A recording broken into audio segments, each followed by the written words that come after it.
শিক্ষকের আশীর্বাদ পরবর্তীতে ঠিকই ছিল, সত্যি হয়েছিল। শিক্ষকরা সবসময় মাথায় হাত রেখে আশীর্বাদ করে রেখে যায়, এমনকি খাতায় লিখেও আশীর্বাদ করে যায়। আসসালামু আলাইকুম, welcome back to my another new blog. কেমন আছেন আপনারা সবাই?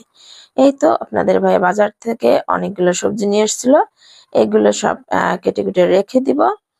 আর এগুলো দিয়ে আমি আজকে সবজি খিচুড়ি রান্না করব। ভিডিওর শুরুতে আমি বলেছি শিক্ষকের আশীর্বাদ পরবর্তীতে সত্যি হয়ে যায়। শিক্ষকেরা সবসময় মন থেকেই ছাত্রদের দোয়া দিয়ে যায়।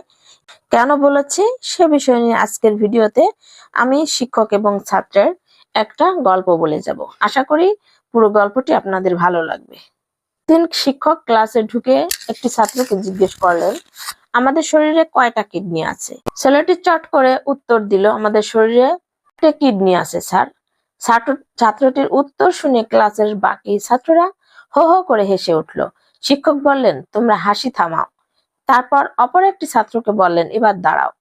ছাত্রটি জিজ্ঞেস করলো, স্যার কটা কিডনি আছে বলবো নাকি বেত আনবো? শিক্ষক বললেন, না, কটা কিডনি আছে বলতে হবে না, বেতও আনতে হবে না। তুমি কিছু ঘাস নিয়ে আসো, একদম তাজা ঘাস। ছাত্র, ঘাস দিয়ে কি হবে স্যার? শিক্ষক, ক্লাসে একটা গাধা আছে, তাকে খাওয়াবো। এই কথা শুনে আগের ছাত্রটি বলল, যাও ঘাস নিয়ে এসো, সেই সঙ্গে 1 কাপ কফিও আনবে। শিক্ষক রেগে বলল, কফি আনবে কেন? কফি কে খাবে? ছাত্রটির উত্তর, স্যার কফি খাবো আমি, আর যে গাধা সে ঘাস খাবে। শিক্ষক, তাহলে গাধাকে? ছাত্র, স্যার আপনি জিজ্ঞেস করেছিলেন আমাদের কটা কিডনি আছে, আমার আর আপনার মিলিয়ে তো 4টে কিডনি আছে, তাহলে আমি নিশ্চয়ই গাধা নই। শিক্ষক রেগে বললেন, তুই খুব বেশি বুঝিস, যারা বেশি বোঝে পরীক্ষায় তাদের আমি শূন্য দেই, অতএব তুমিও একটা নয় 2টো শূন্য পাবে। ছাত্রটির উত্তর, পরীক্ষায় আমাকে 2টো শূন্য দিলে আপনারই ক্ষতি হবে স্যার। সবাই বলবে আপনার ছাত্র ডাবল গোল্লা পেয়েছে, এতে আপনারই বদনাম হবে। আপনাকে সবাই চেনে, আমাকে তো কেউ চেনে না।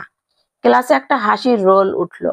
পরীক্ষা শেষে ওই শিক্ষক ছাত্রটির খাতায় একটা নোট লিখেছিলেন, তুমি প্রতিদিন ক্লাসে যে বুদ্ধিমত্তার পরিচয় দাও এবং বুদ্ধি দিয়ে সবাইকে হাসাও, তাতে আমার বিশ্বাস একদিন আমাকে হয়তো কেউ চিনবে না, তবে তোমাকে সারা পৃথিবীর মানুষ অবশ্যই চিনবে।